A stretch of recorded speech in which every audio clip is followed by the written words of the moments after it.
కన్యారాశి. ఈ కన్యారాశి వాళ్ళకి ఏప్రిల్ నెల 2024 సంవత్సరానికి గాను ప్రొఫెసర్ డాక్టర్ ముల్లపూడి సత్యనారాయణమూర్తిని నేను మాస రాశ ఫలితాలు చెబుతున్నాను. ముందుగా ఈ కన్యారాశి వారికి షష్టమ స్థితిగతుడైనటువంటి శని మీరు ఏం చేస్తారో తెలుసా? మీరు మీ యొక్క శత్రువులు తొక్కేస్తారు. శత్రువులు అనగానే మనం ఎవరనుకుంటాం? బయట ఉన్నటువంటి శత్రువులు, నా డబ్బులు ఎగ్గొట్టేస్తున్నాడు, లేకపోతే నన్ను ఇరికిచ్చేసాడనో, లేకపోతే ఏదో రకమైన బాహ్య శత్రువుని చూస్తాం. వాళ్ళనే కాదు, అంత శత్రువులు ఉంటాడు. కామ, క్రోధ, లోభ, మద, మాత్సర్యాలు. అందువలన ఇటువంటి కామమైన సంబంధమైనటువంటి, క్రోధ సంబంధమైనటువంటి అలాంటి అవలక్షణాలను కూడా మీరు పోగొట్టుకుంటారన్నమాట. ఈ శని 6వ ఇంట్లో ఉంటే లాంగిటివిటీ ఆఫ్ లైఫ్ని పెంచుతాడు. మీ యొక్క ఆరోగ్యాన్ని మెరుగుపరిచి కన్యారాశి వాళ్ళంతా కూడా చాలా ఆరోగ్యవంతంగా ఉంటారు. ఈ కన్యారాశి వాళ్ళకి ఈ నెలలో వీళ్ళకి ఏమైందండి? ఈ యొక్క రవిని మనం తీసుకున్నట్లయితే మనకి ఏప్రిల్ 14 వరకు మనకి సప్తమ స్థానంలో ఉంటాడు. సప్తమ స్థితిగతుడైనటువంటి రవి వల్ల మీరు మీ జీవిత భాగస్వాములతో మాట్లాడినప్పుడు చాలా జాగ్రత్తగా మాట్లాడాలి. కూర వండినప్పుడు ఏమిటి ఇలా కూర వండామంటే అది మొహానికి వేసుకోకూడదు అనమాట. కూరని అంటే ఒక రకమైనటువంటి ఈగో ఫీలింగ్ అనేటటువంటిది జీవిత భాగస్వామంలో ఆడవాళ్ళకి మగాళ్ళకి ఇద్దరికి వస్తుంది. అయితే ముఖ్యంగా ఆడవాళ్ళల్లో ఎక్కువ ఉంటుందన్నమాట ఈ ఫీలింగ్. ఎందుకంటే వాళ్ళే పాపం పనులు చేస్తారు కాబట్టి.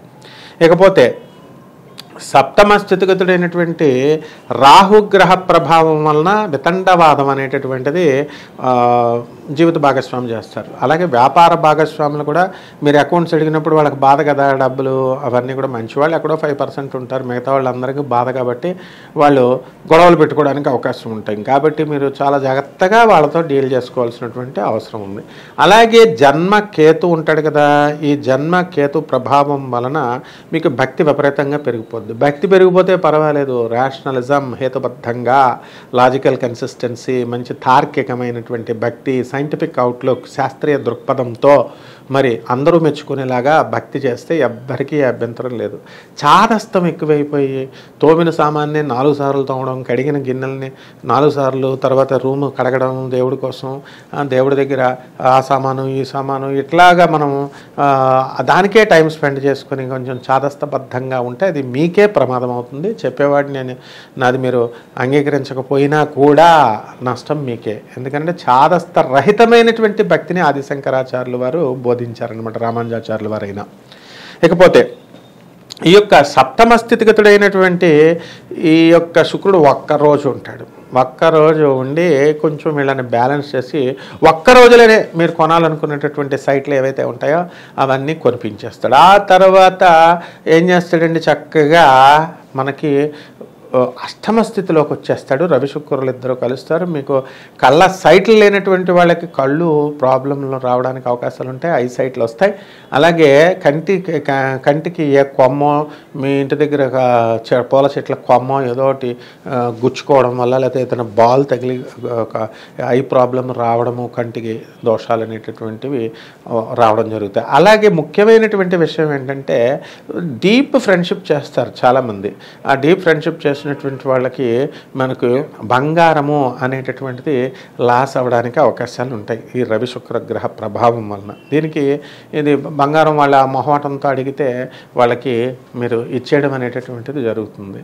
అది మళ్ళీ ఇక తిరిగి రాదు. మరి ఈ విధంగా రవి శుక్రులు వచ్చినప్పుడు ముందు నేను జాతకం చెప్పాను. నేను జగన్మోహన్ రావు అని చెప్పి PFలో 3 స్టేట్స్కి స్క్వాడ్ ఆఫీసర్ ఆయన.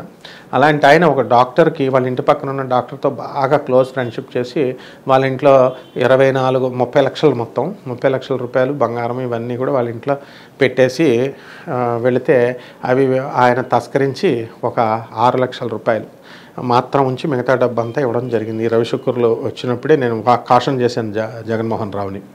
అప్పుడు ఆ కేసు ఒక అడ్వకేట్ ద్వారా ఆయన నాకు అప్పచెప్పాడు. ఏంటంటే, సార్ మీకు తెలుసు కదా సురేంద్రబాబు గారు కమిషనర్, వెరీ టెర్రిఫిక్ ఆఫీసర్ ఆయన.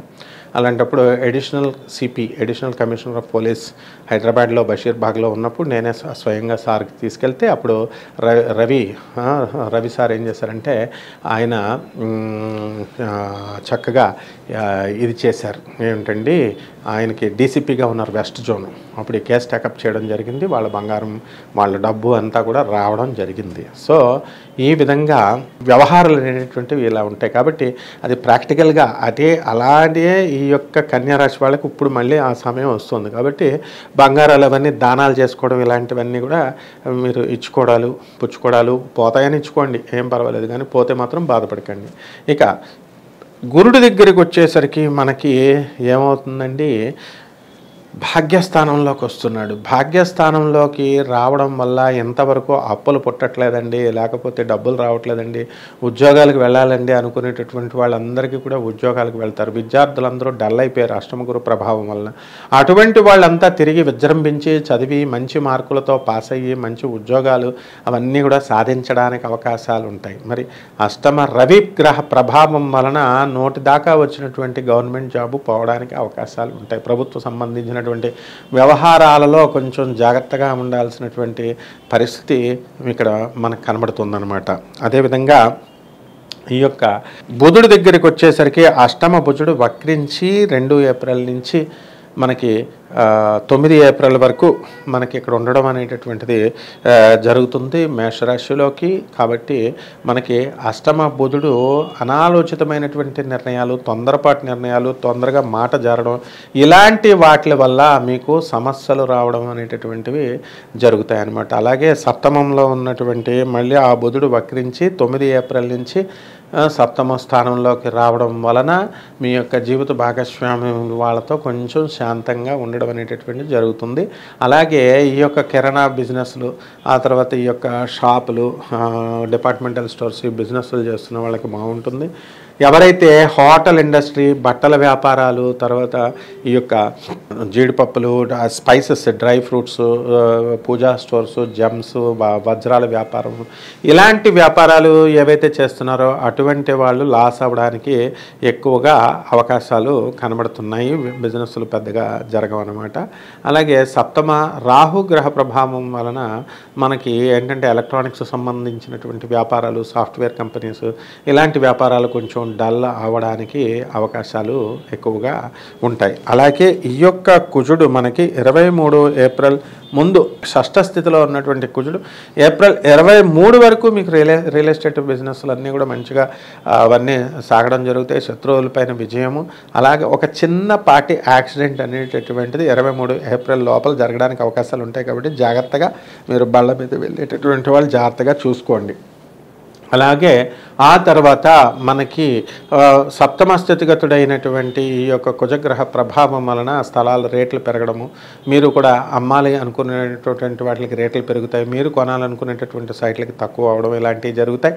సినీ, సంగీత, సాహిత్య రంగాలలో ఉన్నటువంటి వాళ్ళకి ప్రోత్సాహం చాలా తక్కువగా ఉంటుంది. కన్యారాశి వాళ్ళకి పెద్ద ఎదుగుదల అనేటటువంటిది ఉండదు. ఇకపోతే రాజకీయ నాయకులకు కూడా అంత అనుకూలమైనటువంటి పరిస్థితి కాదు. అందువలన వీళ్ళు ఎలక్షన్లో గెలిచినప్పటికీ కూడా వీళ్ళకి అంత అనుకూలమైనటువంటి పోస్టుల్ని ఎవరన్నమాట ఎమ్మెల్యేలు, ఎంపీలుగా వీళ్ళకి ఒక మినిస్టర్లుగా ఇవ్వడము ఇలాంటివి జరగవు. కాబట్టి ఏది డిస్ట్రిక్ట్లోనో లేకపోతే స్టేట్లోనో మనకి ఒక పార్టీ అధ్యక్ష పదవులో లేకపోతే ఇలాంటి పదవులు అనేటటువంటివి రావడానికి మీకు అవకాశాలు ఉంటాయి. ఈ విధంగా మనకి రైతుల దగ్గరికి వద్దాం. రైతుల దగ్గరికి వచ్చేసరికి వీళ్ళు వ్యవసాయం అనేటటువంటిది బాగానే చేస్తారు, మీడియంగా చేస్తారు. కాబట్టి వీళ్ళకి ఏం చేయాలండి, చక్కగా ఖరీదైనటువంటి వస్తువులు కొనలేకపోవచ్చు, కానీ అప్పులు మాత్రం తీర్చుకోవడం జరుగుతుంది. అంటే సరి సమానంగా వస్తుందన్నమాట. ఇక చేపల రొయ్యల చెరువుల బిజినెస్ తీసుకునేసరికి వాళ్ళకు కూడా బాగుంటుంది. అండ్ కోళ్ల ఫారాలు, పౌల్ట్రీస్, హ్యాచరీస్, కొడిగుడ్ల వ్యాపారం, మటన్ షాపులు, చికెన్ షాపులు, ఆ తర్వాత ఈ వ్యాపారాలన్నీ బాగుంటాయి. పబ్స్, రెస్టారెంట్స్ మాత్రం దెబ్బతినడానికి అవకాశాలు ఉన్నాయి, లాసులు రావడానికి అవకాశాలు ఉంటాయి. ఇకపోతే చిట్టీపాట్ల వ్యాపారాలు చేస్తారు కదా, అవి స్పెక్యులేషన్స్ బిజినెస్లు ఇవన్నీ కూడా బ్రహ్మాండంగా అనేటటువంటివి జరుగుతాయి. అయితే 2 ఏప్రిల్ 9 నుంచి 9 ఏప్రిల్ మధ్యకాలంలో మీరు షేర్స్ అలాంటివి ఆడకండి, అవి చాలా డేంజర్. అలాగే 9 తర్వాత మొత్తం అసలు కూడా ఎగిరిపోవడానికి అవకాశాలు ఉన్నాయన్నమాట. కాబట్టి ఈ విధంగా మీ సోదరుల యొక్క వృద్ధి కనబడుతుంది. మీకు ధైర్య సాహసాలతో మీరు ఏ పనైనా సరే ముందుకు మీరు చేసుకుంటూ వెళ్తే మీరు విజయాలు అనేటటువంటివి సాధించడానికి అవకాశాలు ఉంటాయన్నమాట. ఆ విధంగా మీకు మీ పిల్లల దగ్గర నుంచి చక్కటి ప్రోత్సాహం అనేటటువంటిది కన్యా రాశి వాళ్ళకి కనబడుతుంది. వాళ్ళ యొక్క చక్కటి స్కూళ్ళల్లో మీరు వాళ్ళని వేయడము, కాలేజీల్లో వేయడము, వాళ్ళ ద్వారా కొంచెం టెన్షన్ అనేటటువంటిది కొంచెం తగ్గడానికి ఏప్రిల్ నెలలో ఉంటాయి. ఏది సీట్లు అవన్నీ వచ్చేసిన తర్వాత కాస్త ప్రశాంతమైనటువంటి వాతావరణం, ఊపిరి పీల్చుకోగలుగుతారు. కాకపోతే ఫీజులు కట్టడం ఇలాంటివన్నీ కూడా కొంచెం భారంగా మీకు అనిపిస్తుంది అనమాట. ఎవరైతే కన్యా రాశి వాళ్ళు ప్రభుత్వ ఉద్యోగాల్లో ఈ యొక్క ఈ ప్రైవేటు రంగాలలో ఉన్నటువంటి వాళ్ళు ఉంటారు. ప్రభుత్వ ఉద్యోగస్తులకు కొంచెం కష్ట సమయం అని చెప్పాలి. వీళ్ళ ఆఫీసర్ల యొక్క హెరాస్మెంటు, ఆ తర్వాత వీళ్ళ వర్క్ లోడ్ పెరగడం అనేటటువంటివి ఇవన్నీ కూడా జరుగుతాయి అన్నమాట. అలాగే ఈ యొక్క ప్రైవేట్ ఉద్యోగస్తుల దగ్గరికి వచ్చేసరికి ఉద్యోగాల్లో వీళ్ళకి మంచి రాణింపు అనేటటువంటిది ఉండడం జరుగుతుంది. టీఏలు, డిఏలు, అరియర్స్లు అన్నీ కూడా వస్తాయి. అలాగే యాజమాన్యాలు గుర్తించి మీకు చక్కటి జీతాలు ఇవన్నీ పెంచడం అనేటటువంటివి జరుగుతాయి. ఎప్పుడు కూడా ప్రైవేట్ ఉద్యోగస్తుల పాపం కష్టజీవులు కాబట్టి వాళ్ళ యొక్క కష్టాన్ని యాజమాన్యాలు గుర్తించడం అనేటటువంటి ఈ నెలలో జరుగుతాయి అన్నమాట. కాబట్టి మీ పని మీరు చక్కగా ఆలోచనపూర్వకంగా చక్కగా చేసుకుంటే మీకు ఆటోమేటిక్గా మీకు ఫలితాలు అనేటటువంటివి ఆటోమేటిక్గా అవే ఈ కన్యా రాశి వాళ్ళకి వస్తాయి. ముఖ్యంగా ఈ కన్యా రాశి వాళ్ళతో ఉన్నటువంటి ప్రాబ్లం ఏమిటంటే ఉద్యోగం నాకు లేదు అంటారు, పెడతానంటారు, సంవత్సరాలు అయిపోతాయి అన్నమాట. కాబట్టి ఆ విధంగా వీళ్ళకి కొంచెం లేటుగా వీళ్ళకి వెళ్ళడం అనేటటువంటిది జరుగుతుంది. కాబట్టి ఈ విధంగా ఈ యొక్క కన్యా రాశి వాళ్ళకి మీరు కొంచెం జాగ్రత్తగా వ్యవహారం చేసుకోవాలా. ఇంతవరకు భార్యాభర్తల మధ్య గొడవలు ఉన్నటువంటి వాళ్ళు ఎవరైతే ఉన్నారో అటువంటి వాళ్ళు ఆ గొడవలు తగ్గడానికి, ఇంటెన్సిటీ తీవ్రత తగ్గడానికి అవకాశాలు ఉన్నాయి. ఇక రెమెడీస్ దగ్గరికి వచ్చేసరికి రాహు జపం చేయండి, రాహు స్తోత్రాలు చదవండి. రాహుకు కిలోంపావు మినుముల్ని, ఆవుపేట రంగు ఉన్నటువంటి వస్త్రాలను ఇచ్చి శనివారం నాడు ఉదయం 8 గంటలకి మీరు దానం చేయండి. చక్కగా ఈ దానం చేయడం ద్వారా మీకు చక్కటి మంచి ఫలితాలు, శుభ ఫలితాలు అనేటటువంటివి వస్తాయి. అదేవిధంగా ఈ యొక్క శుక్ర జపం చేసుకోండి, శుక్ర స్తోత్రాలు చదువుకోండి. శుక్రుడు కిలోంపావు బొబ్బర్లని, తర్వాత తెలుపు రంగు వస్త్రాలని ఇచ్చి పేద బ్రాహ్మణులకు జాగ్రత్తగా చేసుకోండి. ఓం మహాలక్ష్మి అయిన అనేటటువంటి మహామంత్రంతో మహాలక్ష్మి అమ్మవారి యొక్క పాదపద్మాలకు మీరు పూజ చేసుకోవడం, తులసి తల్లికి పూజ చేసుకోవడం, తులసి మాత దగ్గర పసుపు కుంకుమలు వేసుకోవడం ద్వారా మీకు ఈ నెలంతా కూడా బాగుంటుంది. శుభమస్తు.